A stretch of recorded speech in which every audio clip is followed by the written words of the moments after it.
Circle Rants. Mark out with us!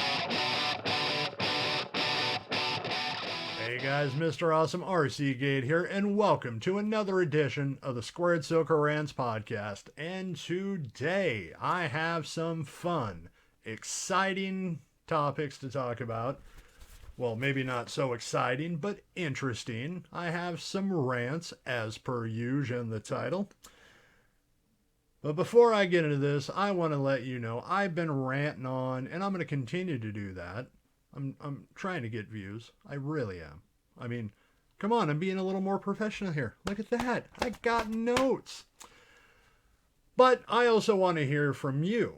So go ahead to Facebook and join the Squared Circle Rants Facebook page. You can let me know what you think about wrestling. You can do your rants. You can do your raves. You can share all your memes. I'm getting better at those, I swear to God. Let us know there. You can also find us over on Instagram, Squared Circle Rants, same name. Post your memes, post your opinions. We would love to hear from you. Well, enough of that. Plug. Let's get into the rant and reviews. And we're going to start with this fun little ditty. Apparently, WWE wants you for WrestleMania weekend. This was a fun little, God, what do you call this? A notice, an announcement, but for the WrestleMania Superstore access. Says here, this is from WWE.com, or was presumed shared everywhere. You can find it on Google, what I'm looking at right here. Volunteers needed for WrestleMania Superstore access. The most stupendous WrestleMania week in history is coming to Dallas. Oh, I didn't know. An unprecedented Superstore access will descend on Kay Bailey Hutchinson Convention Center from Thursday, March 31st to Monday, April 4th. Superstore access will include the largest assortment of WWE merchandise ever, photo opportunities with WWE and WrestleMania memorabilia, an immersive experience through Undertaker's Graveyard, and more. Join us in providing a one-of-a-kind experience for the WWE Universe. Now, this seems legit. I'm not saying it's not. Sorry, there's a better way to bring that in, but we've seen stuff like this before, and not just in wrestling. Like, the first thing that comes to mind to me is when you go to a beer garden, or they have, a beer fest, Portland Beer Fest, Oregon, whatever state you're in. I'm sure if you're a beer lover, you've been to a beer fest, and there's usually a notice saying, hey man, we need some volunteers. We need people to come help us out.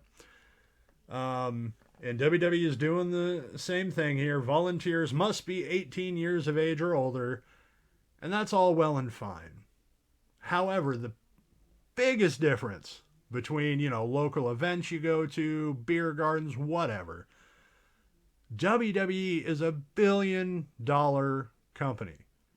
And last year or this year? Well, yeah, last year was their most profitable year, along with getting rid of a whole bunch of people. I won't go back into that, I promise. But so they're this huge company making money hand over fist. Is that the phrase? I don't know. What's a phrase? Anywho, and they can't pay these people, especially in the times that we're in. Come on, that to me, that's a little ridiculous. I mean, I on one hand, I kind of get it. Hey, they need more help, but you can pay those workers. I mean, if you're one of the saints out there who doesn't care about money, just wants to go for the experience, these are the positions included for you. You could be a greeter. You could be assisting with photo ops, or assisting with prop handling. Now, you may not be getting paid, but let me tell you this. You will get something out of this. Volunteers will receive a WrestleMania Superstore Access t-shirt. Oh my God. A WrestleMania hat. A hat. I can use a hat, as you can see. I'd love that, but I ain't working just for a hat. And entry into a raffle for Monday Night Raw tickets. So you don't get the tickets, but you have a shot at them. Wow, WWE. Wow, good for you. No, I mean, I ran about this. It is ridiculous that they're not paying people. I mean, they are getting something, I guess, but for, a young or anyone who's 18, between 18 and 20 or 21, and if they're a huge WWE fanatic, it's going to be great for them. They're going to, if they're in that area, they're going to sign right up. Heck, I'm sure they could put it on a resume. I volunteered for such and such. So that side's awesome. And I'm sure it would make their day. I mean, heck, younger me, well, actually, even me now, helping, say, do a photo op with The Undertaker. Oh, I would be shaking like this. You'd see goosebumps everywhere. So it's here's a rant, but also I get it. It's not the biggest mistake WWE has ever made or the worst thing they've ever done, but definitely something I wanted to bring up to start this whole show. I've been actually holding on to this bit of information since last podcast, and stupidly enough, didn't bring it up, but this time I put it in my notes. And again, I have notes. Would you look at that? But let's stay with WWE and mistakes, I guess. I don't know if you have heard, but Veer Mahan is coming to Raw. I know. I didn't see it coming either, not the last 2 freaking months. But yes, finally, on this last Monday Night Raw, WWE announced that Veer Mahan will debut on the April 4th episode of Monday Night Raw.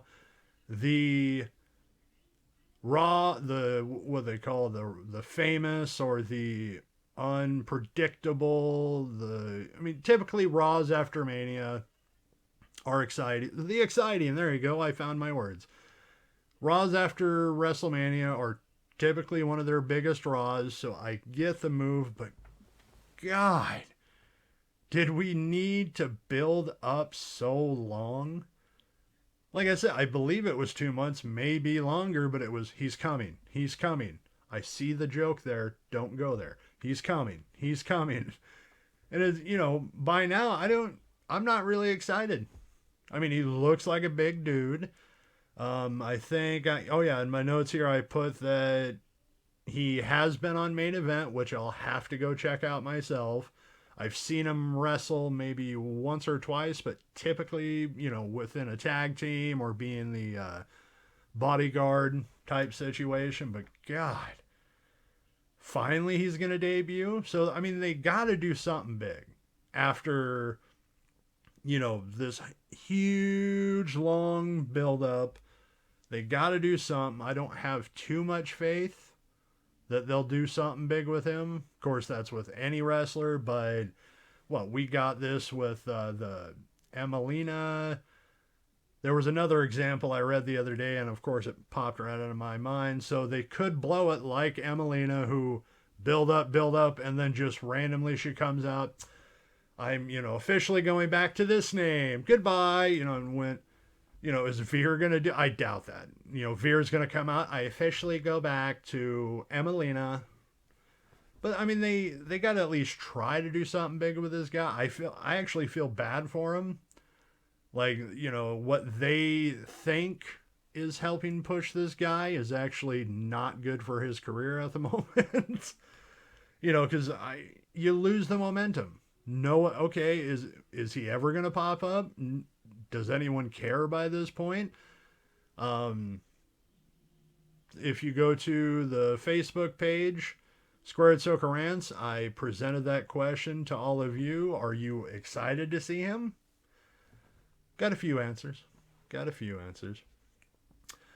Now let's let me break away from WWE. We're done with them. We're going to verge into Ring of Honor, or I don't know, what would you call it now? The secondary show of AEW, now that Tony Khan owns the whole darn thing. But no, let's go into Ring of Honor territory. April 1st, WrestleMania weekend. Okay, a little bit of WWE, but hey, that helps the other show, doesn't it? But yes, not only it's WrestleMania weekend, so we're going to get a ton of wrestling from all over, but this is Ring of Honor coming back from hiatus to do the Super Card of Honor, which I'm going to go through the card here in a second, but I wanted to bring this up, or I'm going to get right to one of the matches because I am freaking excited for this. We may or may not, never say never in wrestling, we may never get the Briscoes in AEW because of, well, I'm not going to go into it again. Check out the last episode, find out what I'm talking about. Plug. Now, yes, so again, we may never get him in AEW, but I got to give a pat on the back to Tony Khan. He is finally going to give us, or at least most of us, what we want. One of the big matches on Super Card of Honor is going to be the Briscoes defending their Ring of Honor Tag Team Championships against FTR. Now, these two teams have had a lot of back and forth on the internet. It was Ring of Honor's, well, what we all thought was the final pay-per-view. They had a big fight together, had to be separated, made a lot of us fans excited for a match between the two. And I mean, on that, and I've talked about it before, Tony Khan kind of dropped the ball on that, or kind of lowered the momentum of it. I mean, we still all want to see it, but we were expecting it like a week later or a month later. Hell, I would have loved it to have it at Revolution. Then again, did Tony Khan know he wanted to do this all along? I mean, maybe. But at least, hey, we're going to get Ring of Honor back, and we're going to get the match that we want. It's going to be a great match. I can't even predict who would win it. I mean, you want the Briscoes to retain the Ring of Honor championships, tag team championships, excuse me. But if FTR win it, I'm not upset. They're a great tag team who's had kind of weird and bad booking in AEW. Like, they'll push them for a little bit and then and there's no reason why. I mean, they're, what do they call it, made guys? Was that a WWE thing? Remind me of that later, I guess, or in the comments below, of course. But let's go through the rest of the matches for the Ring of Honor Super Card of Honor. Another championship match. We have Deonna Purrazzo, the champion, versus Willow Nightingale. I have no clue who Willow Nightingale is. Maybe I should... Actually, these names that I don't know, I'll look them up here in a second, and I'll find out who the heck they are. So she's going to defend her title against this Willow Nightingale. No offense to you if you're watching. Doubt you're watching, for one. Two, if you are watching, I'll educate myself. I got my phone here, just right next to me. I believe that's the... Oh, no. There's another title match. We'll get that in a second. I know, that's my new catchphrase. Get to that in a second. We have Jay Lethal versus Lee Moriarty. There we go. I'm getting there. I swear I haven't been drinking yet. Just a regular singles match. Jay Lethal's awesome. Deserves big pushes in AEW, even though they haven't done it yet. Lee Moriarty, I've seen less than a handful of matches, but I've been impressed every time I've seen him, so that should be good. Joe Hendry, eh. I mean, I know who he is. He's comical. Like, I love if. Please go find his theme music for Ring of Honor. I believe he's done it in the UK as well. I believe in Joe Hendry.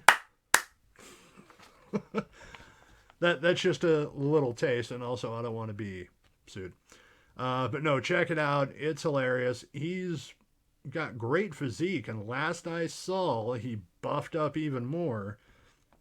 But he, as of right now, doesn't have an opponent. It says versus to be announced. Just a singles match. Another name I'm not too familiar on, a Ninja Mac. That's another one I have to go check out. As of now, the same thing. His opponent to be announced.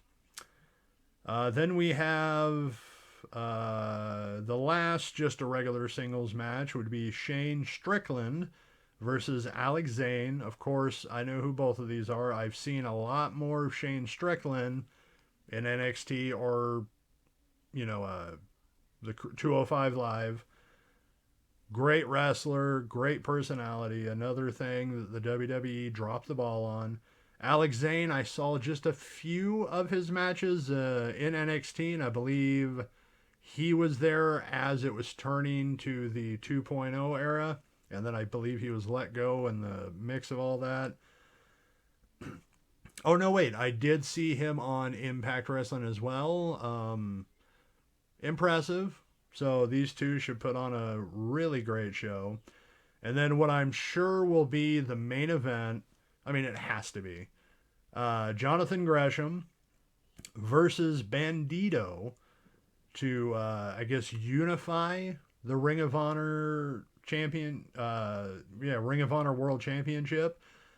What was it? Yeah, Gresham on the last pay-per-view faced Lethal for the interim Ring of Honor Championship because Bandito unfortunately came down with COVID, couldn't be a part of the event. So they have someone, it actually makes more sense than what AEW did with the TNT championships. I still can't believe they have two belts. Get rid of one. Actually, get rid of Lambert while you're at it. But no, all these matches should be bangers. With the to be announced opponents, you could start some speculation to get excited who could show up. There are rumors that they're not going to have a ton of original Ring of Honor people show up, which I can kind of understand because they did that in the last pay-per-view where we all kind of thought it was going away.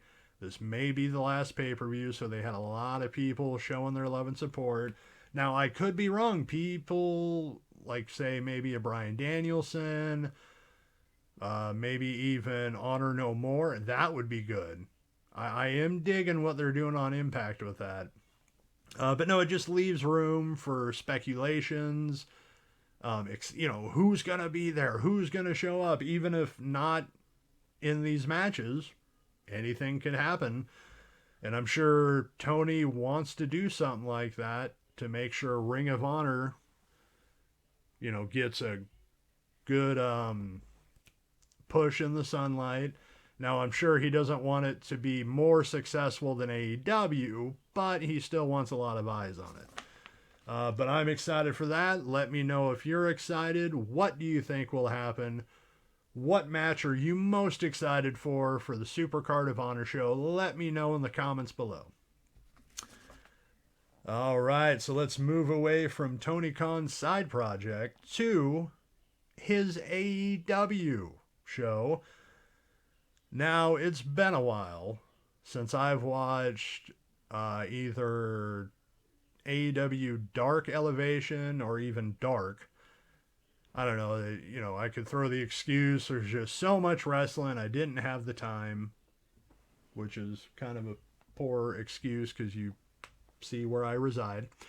But no, even then, it's just a lot of wrestling, and Dark's not that exciting for the most part. I mean, you'll see some good matches, or you'll see people you really like, but it's just, here you go. Here's this match, here's this match, here's this match.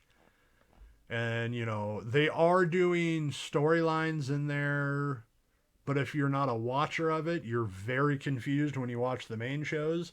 But I decided, why not? It's been a while.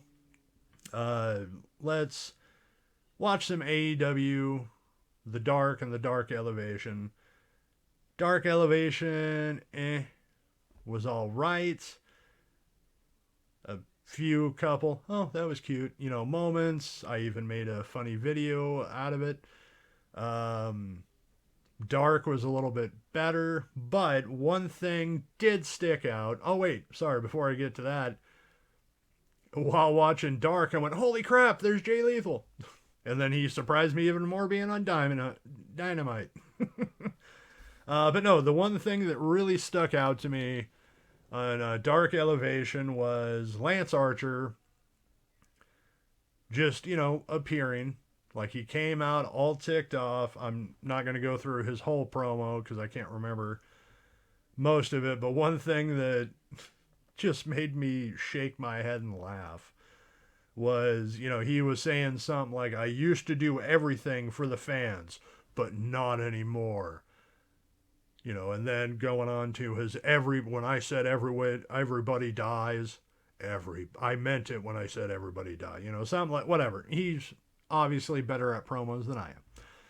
But when the hell, and please refresh my memory, when the hell did Lance Archer in his AEW career do stuff for the fans? The only thing that comes close in my mind is when he would come out randomly and try to beat up Lambert and the fans cheered. But aside from that, when was he ever a babyface that people were like, he's wrestling for us, or he ever gave off that vibe? Like, I never saw the what. It's just another example of bad storytelling. Well, I don't want to be that harsh, or maybe I do, but just missing the mark. Like, because Lance Archer is a guy that just comes out and beats the crap out of people. I mean, he's a good wrestler, but he's a big, bulking man, so he's got a ground and pound style to him. But I've never seen where, man, I do it for you. I do it for the fan. No, you've been a freaking heel ever since you've been in AEW. It just makes no sense. And to continue with the making no sense, of course, he goes out, grabs a fan, beats the crap out of him, and then just walks off. Now, if they didn't do this all the time, where he would just grab a random fan that we all know is a plant, and if security was out there to stop him when AEW in their history has already had fans trying to get into the ring, this would make sense. But now it's just tired. I mean, just like they're breaking the table every show. I mean, some spots are entertaining, some add to the match itself, but most of the time, it's like, all right, we know what's going to happen. Dynamite, Rampage, table's going to be broken. It just gets old. So, I mean, you got to change it up, Tony. You got to fix this stuff. And speaking of fixing, there's a segue to our last topic. Look at that. I'm getting better at this every week. Or am I? But speaking of fixing something, I, Mr. Awesome RC Gade, am going to fix a big AEW match. And that match is AEW's lights out match. Is this where I should put cricket sounds? But yes, the lights out match, for those unaware, it's a lights out, non-sanctioned brawl, essentially, or a different way to say hardcore match. They announce it's going to be lights out. This isn't sanctioned yet. Well, let's get into it. I'm going to fix this match because this is getting old as well. Like, they can be pretty entertaining at times, but on the other end, just call it a hardcore match. I mean, that's essentially what it is. You still have a ref out there. You still have the commentators. But they put it under the guise that, but it's not on their record.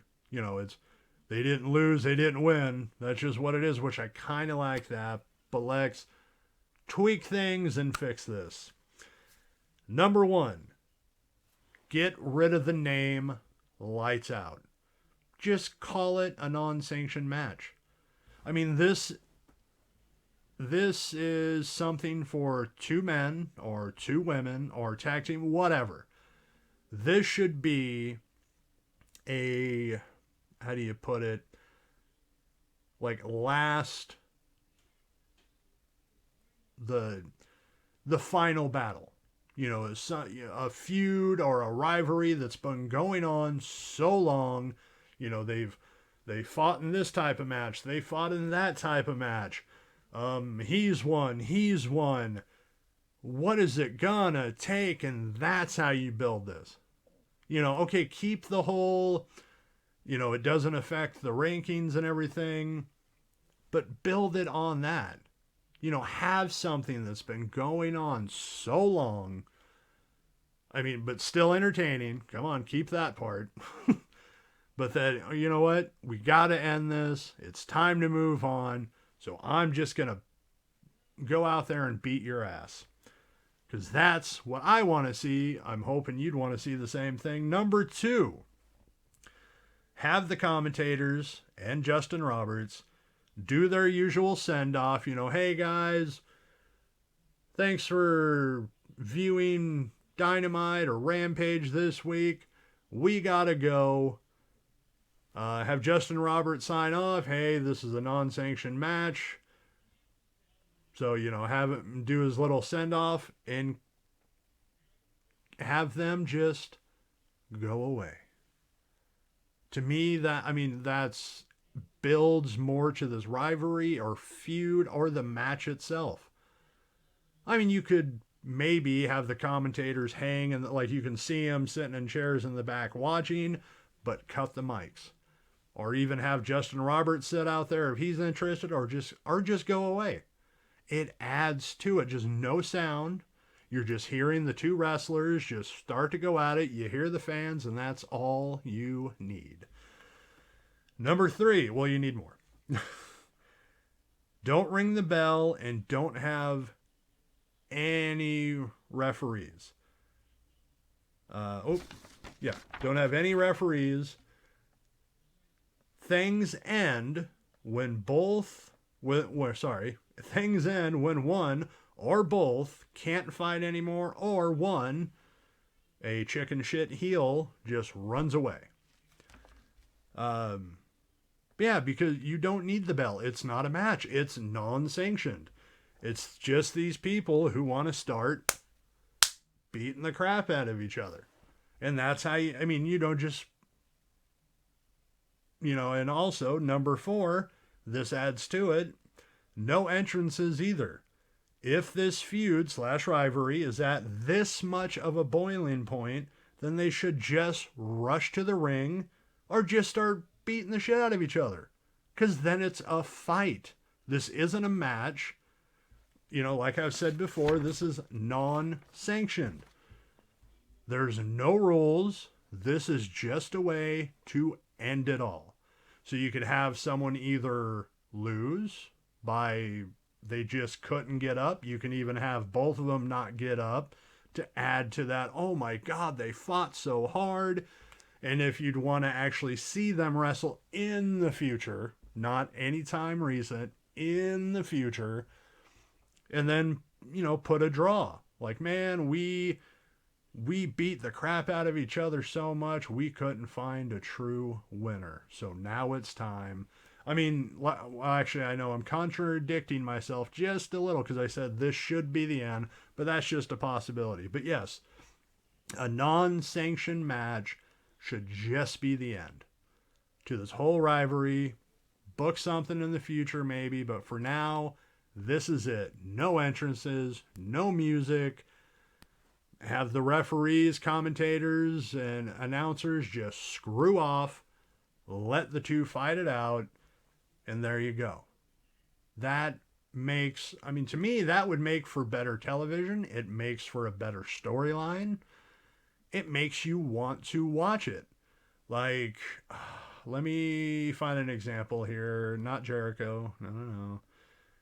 Definitely not Hager. Well, let's say Thunder Rosa and Britt Baker. Now, they haven't done too great with their storylines recently. They're still great matches, but haven't been too invested in them because the build just wasn't there. To me, it was just, they're going to fight again. Not quite as bad as what WWE does constantly, but you get what I'm saying. But I could see them, they've been going back and forth for a long time. This would fit them. Like, imagine that. Like, dude, I'm done with you. You're done with me. Let's just go brawl. Just the two of them. And boom. Ratings. Well, there you have it, folks. I'm going to wrap up this episode of the Squared Circle Rants podcast. Thank you for watching. If you are watching, please remember to like, share, subscribe. Really helps me out. But most importantly, do not forget to mark out with us, Circle Rants. Mark out with us.